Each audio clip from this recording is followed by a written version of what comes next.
이 복음은 하나님이 선지자들을 통하여 그의 아들에 관하여 성경에 미리 약속하신 것이라.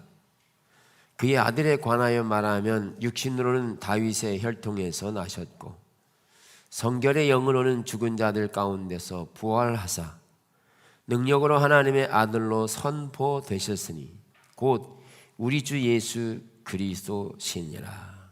아멘.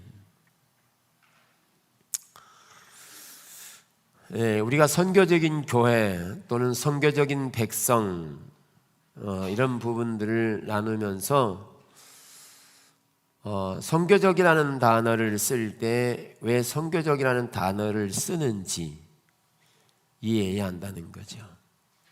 선교적이라는 말은 단순히 믿지 않는 자들에 대한 복음을 전하는 것이 아니고 우리의 삶의 모든 영역이 성경적인 이해와 가치관을 가지고 살아가는 영역이 선교적인 백성이라는 거죠. 그래서 뇌백인이 40년간 인도에서 사역하다가 돌아와서 보니까 삶이 엉망인 거죠. 세속화되어져 있고 계명주의에 따르는 가치관을 가지고 신앙생활하고 하나님의 능력은 주어지지 않고 언어나 삶의 영역은 하나님을 떠나 있는 철저하게 우상숭배로 되어져 있는 현실을 보면서 우리가 복음을 전하는 것, 주를 믿는 것은 모든 영역에서의 관한 것임을 알게 된 거죠. 그래서 우리는 선교적인 백성이 되어야 합니다. 선교적인 백성. 선교적인 백성이 되는 데 있어서 중요한 요인은 선교적인 백성이라고 말할 때 그 선교적인 백성이 되는 것에 대한 시점이 뭐냐? 그것은 부활이 돼야 한다는 거예요.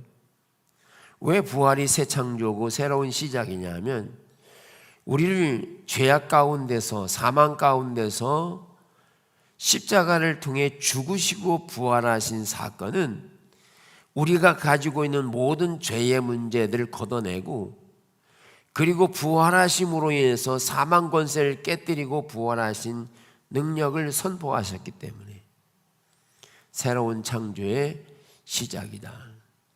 그러면서 예수님이 부활하시고 나서 하늘과 땅의 모든 권세를 내게 주셨으니 그럼 너희는 가서 모든 족속으로 제자를 삼아 아버지와 아들과 성령의 이름으로 침례를 주고 내가 너희에게 분부한 모든 것을 가르쳐 지키게 하라. 이게 부활하신 주님이 하늘과 땅의 모든 권세를 회복하고 새로운 창조 질서를 시작하신 게 부활이라는 거죠. 이만큼 부활은 강력한 힘과 능력과 하나님의 새로운 창조의 시작점이라 하는 사실을 알 수가 있는 것이죠. 아멘. 네. 그래서 우리는 그런 부활의 창조, 부활로 인한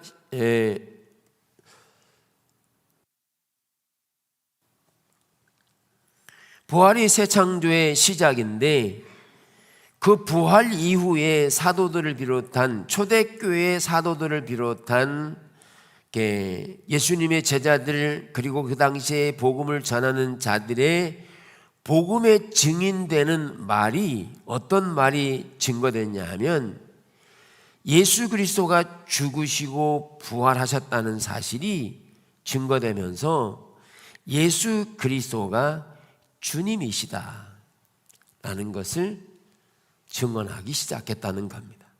그러니까 초대교회 사도들의 증언의 주된 내용이 뭐냐면 예수가 주다, 예수님이 주다라는 사실을 강조하기 시작했다는 겁니다.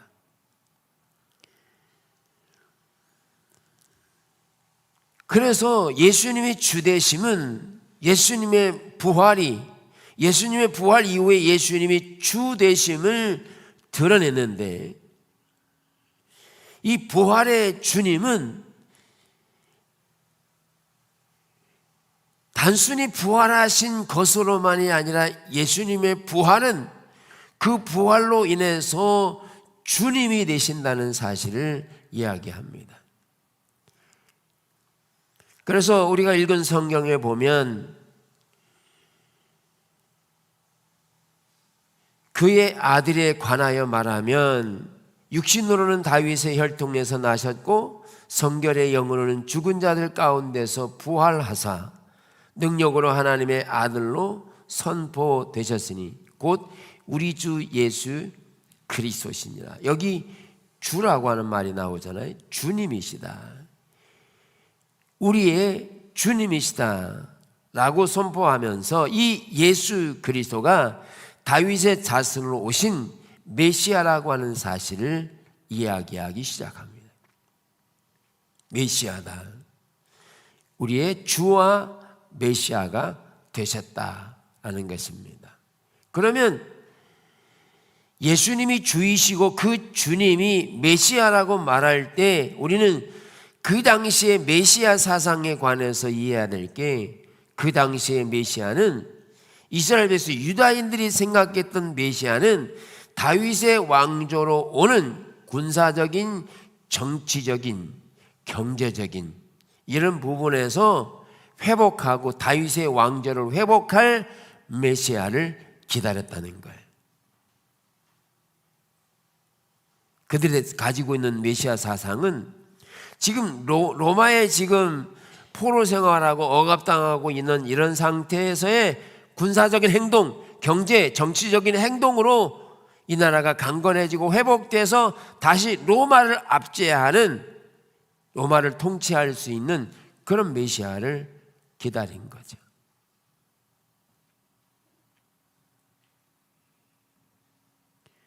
그러나 사도들은 그런 상태에서 예수 그리스도가 주이시고 주님이시고 그 주님이 메시아라고 하는 이야기를 선포하기 시작하면서 유다인들은 사도들이 전하는 예수가 메시아다라고 하는 사실을 받아들이기가 어려웠죠. 더 나아가서 예수가 메시아인데 그 메시아가 십자가에서 죽는다는 말은 유대인들에게 있어서 이해되어지는 영역이 아닌 거죠. 그 나라를 회복해야 되는데 그 메시아가 죽는다는 거죠. 그 당시에 그들은 부활을 믿지 않았으니까. 물론 유다인들은 부활을 믿었었는데 어떤 부활이냐면 나중에 다 죽고 부활할 것을 유다인들은 믿었어요. 그러나 죽음은 끝이라고 하는 이해들이 많았던 거죠. 그래서 초대교회가 전한 예수님의 부활은 예수님이 주되심을 드러내기 시작했고, 두 번째, 초대교회가 전한 복음의 핵심은 예수님이 주님이라는 것인데, 여기 주님이라는 것에 중요한 요인 두 가지가 있습니다. 첫째는 빌립보서 2장 5절이 말하는 내용입니다. 너희 안에 이 마음을 품으라. 곧 그리스도 예수의 마음이니 그는 근본 하나님의 본체시나 하나님과 동등됨을 취할 것으로 여기지 아니하시고 오히려 자기를 비워 종의 형체를 가지사 사람들과 같이 되셨고 사람의 모양으로 나타나사 자기를 낮추시고 죽기까지 복종하셨으니 곧 십자가에 죽으십니다. 예수님이 주라고 하는 말 속에 핵심적인 요소 두 가지가, 첫 번째가 뭐냐면 예수님이 주라고 하는 말은 여기 빌립보서 2장 5절에서 7절이 말하는 것처럼 자기를 비워 종의 형체를 가졌다는, 비웠다는 말입니다. 여기 비웠다는 말은 케노시스라고 하는 신학적인 용어를 가지고 있는데, 이 케노시스라고 하는 말은 비웠다는 말인데, 비웠다는 말의 의미가 뭐냐면 하나님의 신적인 능력, 전능한 능력, 그리고 어디나 계시는 편재성, 그러니까 전능성, 전지성, 편재성에 대한 것들을 스스로 내려놓은 것을 말합니다. 왜? 예수님은 이 땅에 오실 때 하나님의 아들이면서도 인간의 옷을 입으셨잖아요. 그런데 빌립보서 2장 5절에서 자기를 비웠다는 말은 하나님의 전능, 전지, 편재성에 대한 부분을 가지고 계시는데 그 가지고 계신 세 가지의 요인을 철저하게 사용하지 않았다는 말입니다. 비웠다는 말은 예수님이 이 세 가지 요소를 가지고 있는 것을 볼 수 있는 게 마태복음 4장을 보면 사단이 예수님을 시험하되 시험하는 첫 번째 내용이 뭐예요? 네가 하나님의 아들이면, 네가 하나님의 아들이면, 네가 하나님의 아들이면, 이 단어가 나와요. 그 말은 뭐예요?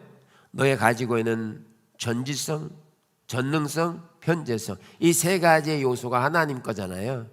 그러면 네가 하나님의 아들이면, 네가 하나님이면, 전능하면 이 돌이 떡덩이가 되게 해봐 하는 유혹이 있거든요.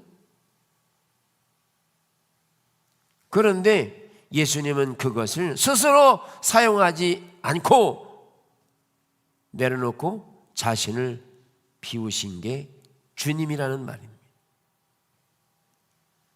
주님이 주된다는 것은. 그리고 비웠을 뿐만 아니라 종의 형체를 가지사 사람들과 같이 되셨고 사람의 모양으로 나타나사 자기를 낮추시고 죽기까지 복종하신 주님이라는 거예요. 이 주라는 말 속에는.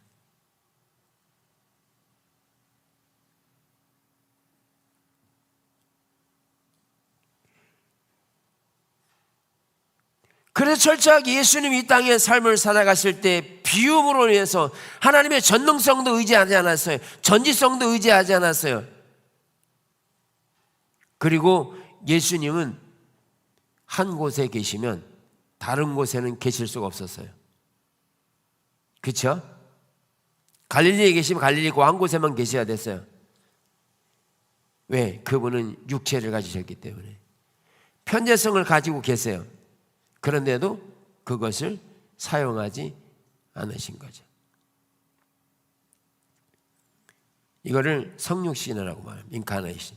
성육신이라고 말하는데 하나님 그분이 인간이 되셨다는 거예요. 그 인간이 되실 때 인간이 되신 것은 하나님께 속한 세 가지 요소를 철저하게 내려놓으셨다 하는 겁니다.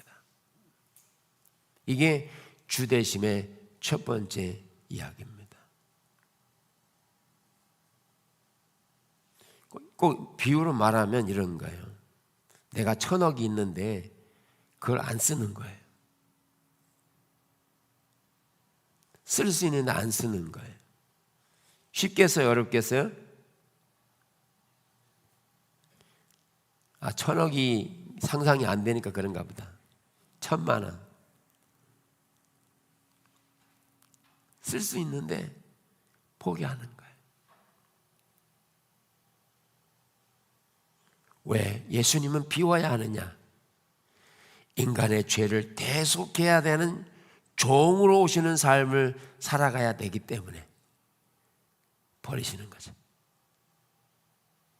그래서 비우신 거예요. 우리를 얻기 위해서, 우리를 구원하기 위해서. 그게 주인이라는, 예수님이 주라고 하는 말 속에 포함되어 있고, 또 하나가 있는데 그게 뭐냐 하면 빌립보서 2장 5절이 비웠다는 말과 그리고 고린도서에 나오는 말 중에 12장, 고린도 12장 3절을 보면 또 성령으로 아니하고는 누구든지 예수를 주시라 할 수 없느니라.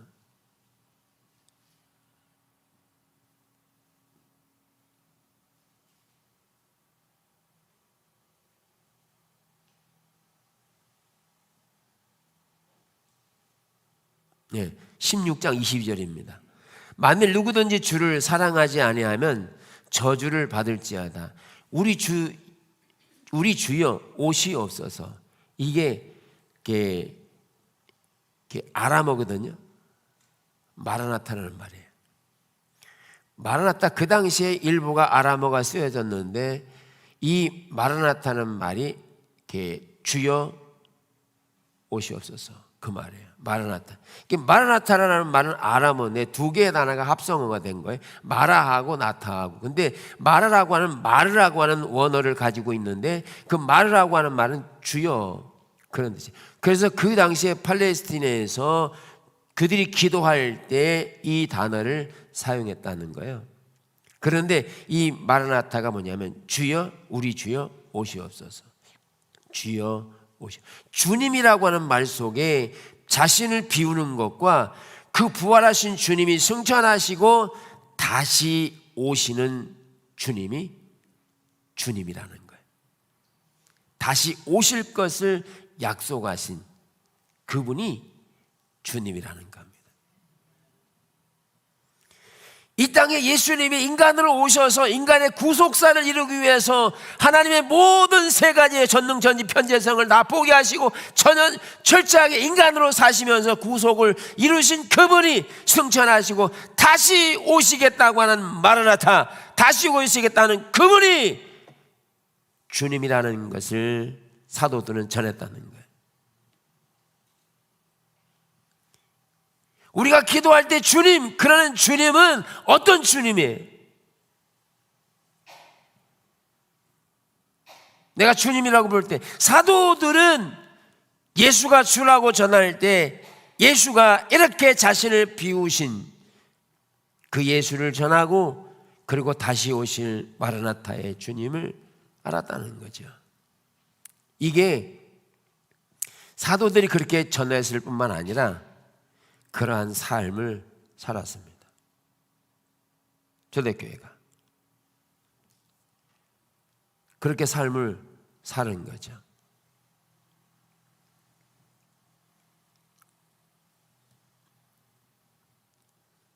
그들은 확신하고 고백했을 뿐만 아니라 그런 삶을 살고 그것을 담대하게 선포했다.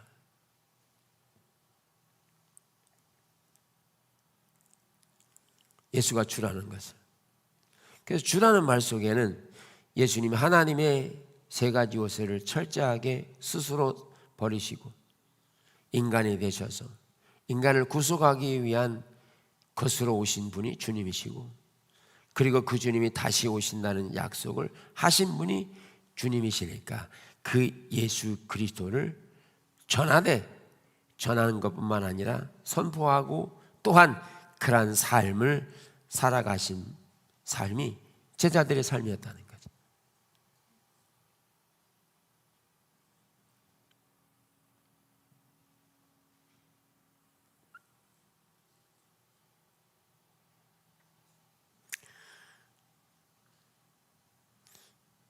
그러나 그 당시에 사람들은 또는 그 당시의 사회 문화는 예수님이 주가 아니었습니다. 그 당시에 세상의 적법한 주인과 통치자는 주님이 아니고 로마의 황제였습니다. 영어 번역으로는 시저고요. 그리고 카이사르, 황제지요. 근데 그때 당시에는 로마, 고대도 마찬가지지만 로마 시대에는 대부분 신화가 존재합니다. 그 신화를 가지고 신화를 만들어서 그 나라를 통치하고 우주를, 전 세계를 통치하고자 하는 그런 이념을 가지고 신화를 만들어 내지요. 그래서 이 시저는 제우스의 아들로 이 나라를 통치할 만한 적법한 주권과 통치를 가졌다고 로마인들에게 이야기할 뿐만 아니라 그 당시에 그렇게 시저가 주인인 것을 다 그렇게 통치되는 것으로 이해하고 있었다. 그래서 시저는 동전에다가 형상을 새겨서 사람들에게 동전을 다 쥐고 다니도록 그렇게 했고요.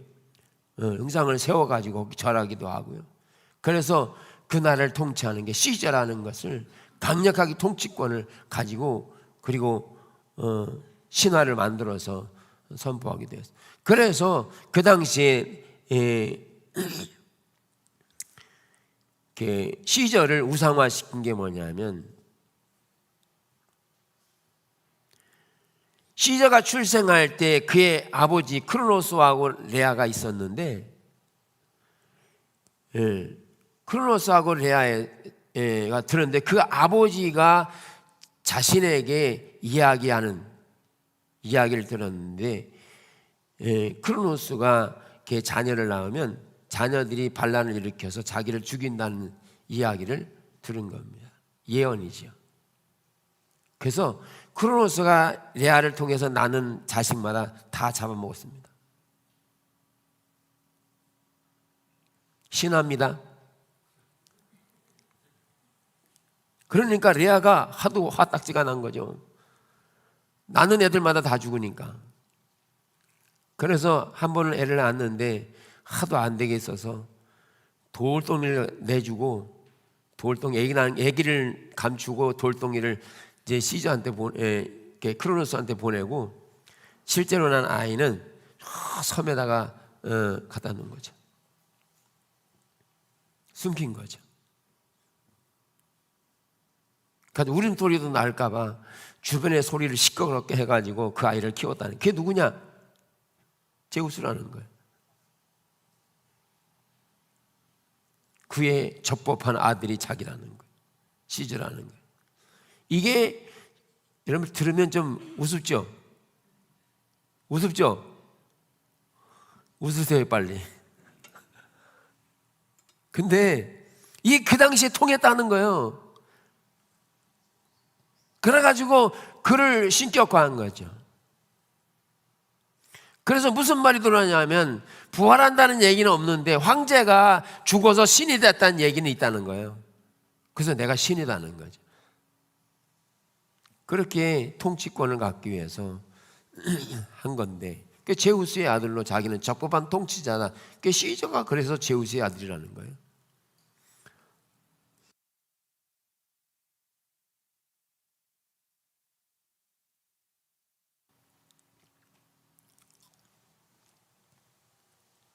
그래서 로마 제국은 황제 숭배 사상을 통하여 단일한 왕국을 유지하기 위해 종교 체제를 수립하였다. 로마의 황제 카이사르는 우주의 주인인 제우스의 아들로 간주되었고 따라서 그는 신적인 능력과 자질을 소유한 세상의 주로 선포되었고 그가 전쟁을 끝내고 평화를 가져왔다는 것이다.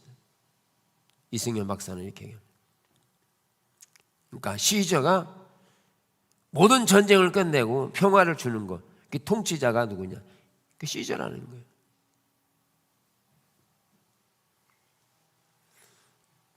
네.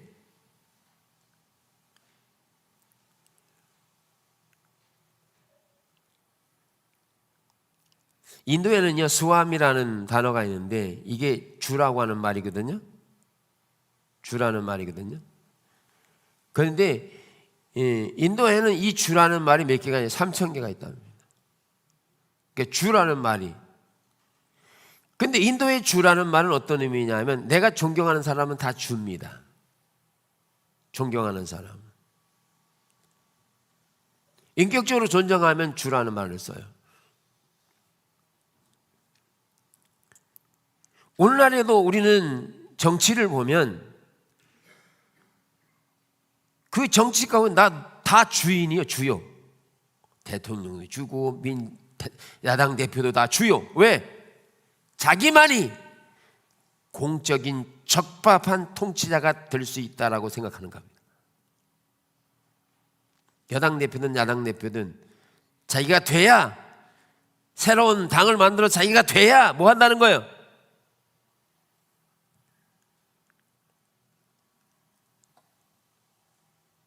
자기가 돼야 이 땅에 전쟁을 쉬고 평화를 가져주는 게 나야 라고 하는 주장을 세우는 거죠. 이게 뭐냐? 종교라는 거예요. 왜? 그거를 통해 신념을 심고 그걸 통해 통치하겠다고 하는 이야기입니다.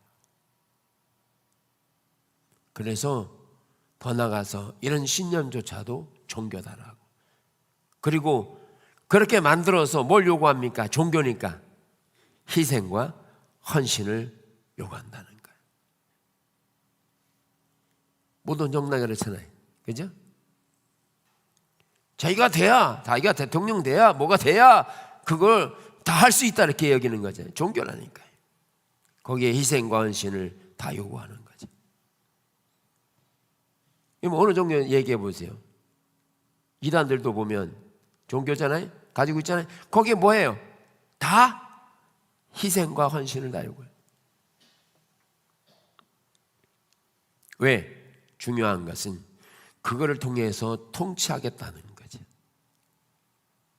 그때 당시에 로마 제국은요, 그런 가운데서 시자가 공적인 법적인 통치를 가지고 있는 상태였다는 거죠. 그런데 거기다 대고 사도들은 예수가 주님이야 라고 선포하기 시작한 거죠. 그러니까 어떻게 됐어요? 단의 핍박과 죽음의 위기와 고통이 따르게 된 거죠.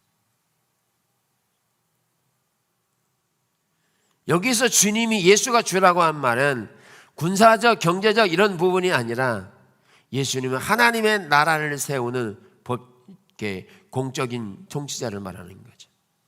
사랑으로 오셔서. 그래서 그렇게 복음을 전한 그들이 많은 핍박과 불이익을 당하고 심지어 목숨까지 잃는 성태를 갖게 된 거죠. 그 결국은 뭐냐? 내가 주로 믿었는데 핍박이 왔어.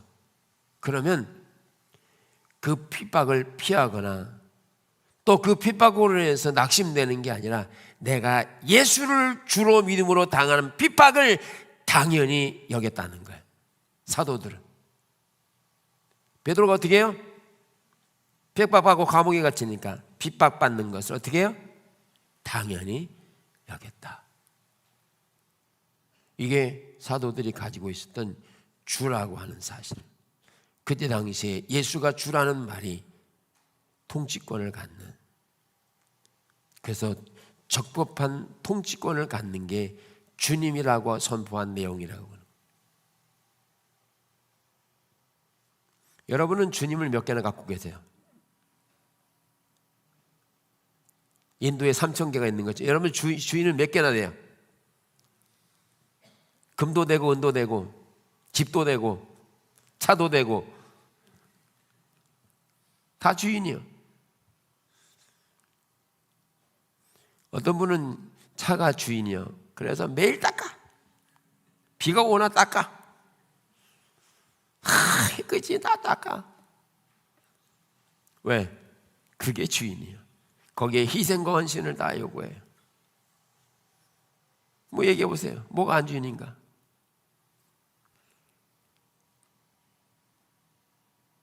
어떤 분은 오늘 옷이 주인이요. 여러분, 인도가 3,000개라고 하죠. 우리는 더 많을 수 있어요. 그런데 우리의 삶의 적법한 통치자이신 예수가 주라고 하는 말은 그런 의미가 아닌 거예요.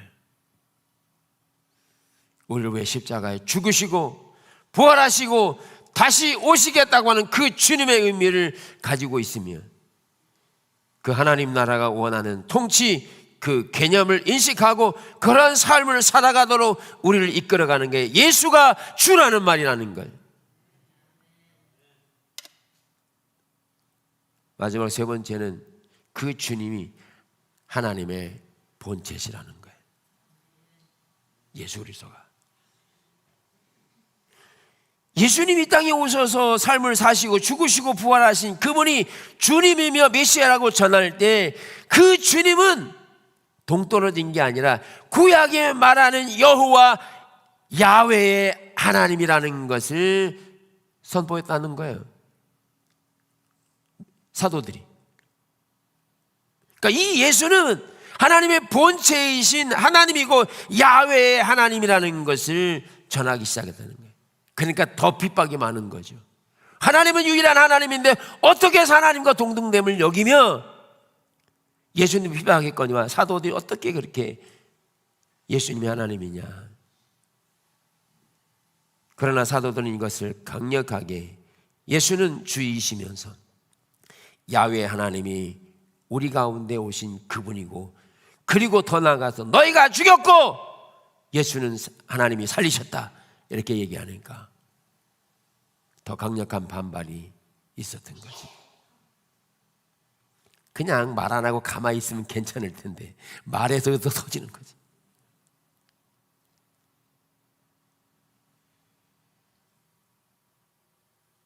그래서 바울이 빌립보 첫 성에 마게도냐로 갈 때 처음에 가가지고 빌립보 감옥에 갇혔잖아요. 그래서 여종이 점치는 귀신 들리는 자를 고쳐줬더니 주인이 난리가 났어요. 그래가지고 돈을 못 보게 생겼으니까 바울을 치고 때리고 그러면서 뭐라, 여기는 로마인들이 알지 못하는 이상한 풍속을 전한다 해가지고 감옥에 치고 때려서 가둔 거 아니에요? 거기에 뭐라 그래요? 로마인들이 알지 못하는 이상한 풍속을 전한다. 그들이 가지고 있던 로마 시대에 가지고 있던 적법한 로마로서의 통치권이 아닌 다른 것들을 가르치고 있다. 하나님 나라를 가르친 겁니다.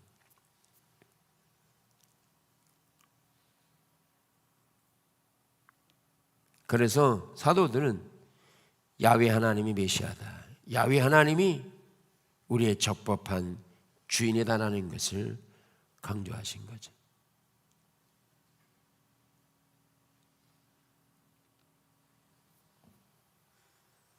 저는 정리를 하겠습니다. 예수님이 주라고 하는 말은 빌립보서 2장 5절부터 7절까지 말하는 것처럼 하나님이 가진 전능 전지 편재성 모든 것을 다 스스로 사용하지 않고 버리려고 작정하시고, 버리는 이유는 아까 말씀드렸습니다. 그래서 철저하게 인간이 되신 거죠. 인간이 되시고 그 인간이 되셔서 사망을 갖고 부활하시는 예수 그리스도, 그리고 다시 오시마 약속하신 그 주님, 이게 주님이시고요. 그 주님은 오늘날 갑자기 나오신 분이 아니라 이미 야훼의 하나님, 구약에서 말하는 창조주의 하나님의 본체임을 말하는 분이 예수 그리스도라는 거죠. 우리가 만나는 주님, 우리가 부르는 주님은 구약의 하나님, 야훼의 하나님이고, 우리를 위해 죽으시고 부활하시고 승천하시고 다시 오시마 약속하신 그분이 예수 그리스도 주님이고 나의 주님이 되어야 한다는 거죠. 내가 생각하는, 내가 추측하는 그런 주가 주님이 아닌 거예요. 그래서 뭘 해야 되느냐? 내가 생각하는 주가 주님이 아니에요.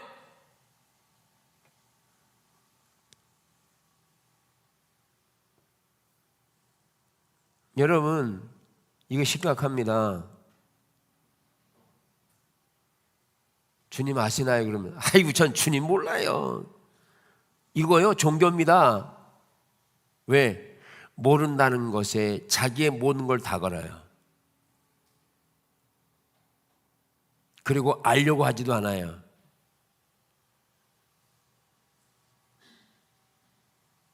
내가 생각하는 주가 모르는 주가 아니에요. 성경은 요한복음에서 뭐라 그래요? 보혜사 성령이 오시면, 진리의 성령이 오시면 죄를 깨닫게 하고 생각나게 하고 기억나게 하고 다시 새롭게 해서 우리에게 가르쳐 주시고 동행해 주신다고 말씀하시는데, 그게 성경이 말하는 주인데 우리는 모르는 게 주인이에요. 모르는 게 주인이에요. 오해하지 마십시오. 여러분들이 믿는 주가 누굽니까? 인도의 3,000개 그 주인 중에 하나입니까?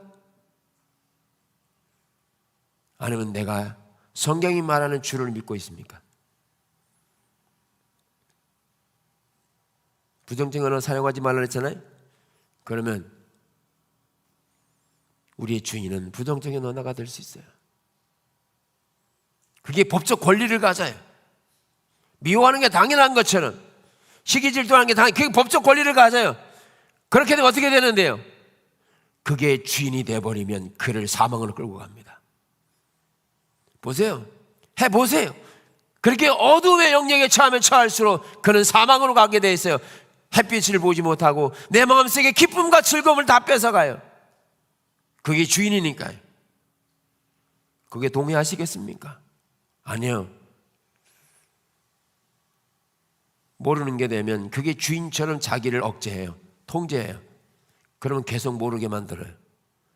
긍정적인 언어를 쓰세요. 하나님, 나를 살려주시고 나를 하나님 알게 해주세요. 하나님 경험하게 해주세요. 빛의 언어를 쓰십시오. 그게 성경이 말하는 주님이시고 그 주님이 우리의 생각나게 하시고 가르쳐 주셔서 우리를 선교적인 백성으로 이끌어 가시고 그렇게 살 때 세상에 빛이 되고 소금이 돼서 영향력을 갖게 되는 거죠. 빛이 가야 어두움은 사라집니다. 이렇게 하나님은 우리를 선교적인 백성으로 이끌고 가고 계십니다. 예전대로 살아가는 방식은 우리가 이제 버려야 될 겁니다. 한 가지만 더 말씀드리면 우리가 부족하죠. 그죠? 그런데 정말 많은 분들이 착각하는 게 내가 부족한 게 자기의 주인이야. 잘 들으세요. 자기가 부족한 거 연약한 거 알아요. 근데 나 부족해 연약해. 그게 겸손이 아니에요. 그 부족함 자체를 의지해서 그 부족함이 자기의 주인입니다. 뭘 보면요, 부족하면 전능하신 하나님께 묻고 하나님을 의지하고 하나님으로 나가서 기도하고 경배하며 하나님을 알도록 추구해야 되는데 그렇게 하지는 않으면서 자기의 부족함이 연약함이 자기의 주인이 돼서 똘똘 얽아매서 아무것도 하지 못하도록 만드는 요인은요, 그게 주인이 부족함이에요. 그런 속아 넘어가지 마세요. 그게 종교예요. 그럼 거기에다 희생과 헌신을 다 요구해요. 부족해. 그러면 어떻게 돼요? 예배도 게을리하게 되고 삶에서도 어떤 하나님 말씀을 들어도 게을리하게 하게 되고 실망과 좌절은요 계속 반복될 것이고 이게 연속돼요. 왜? 그 부족함이 자기의 주인이니까. 주인이 시키는 대로 하는 거죠. 깨뜨리십시오. 성경적인 이해는 하나님은 알게 하신다는 겁니다. 하나님을 가까이 하신다는 거예요. 우리가 주의 명철을 주신다는 거예요. 하나님을 가까이 하면 우리도 하나님도 우리를 가까이 하신다는 말이에요. 그 주님을 잘 섬겨야 합니다. 그게 뭐에 속해 있느냐? 가치관에 속해 있기 때문에 자신도 모를 수 있다는 거예요. 그래서 그 부정적인 언어를 빼라는 거예요.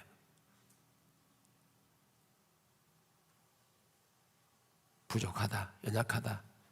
그러면 철저하게 성경이 말하는 전능성, 전지성, 편재성, 이 전능하신 주님께 나아가서 주님의 은혜를 구하는 온전한 주님이 되셔야 되는 거죠.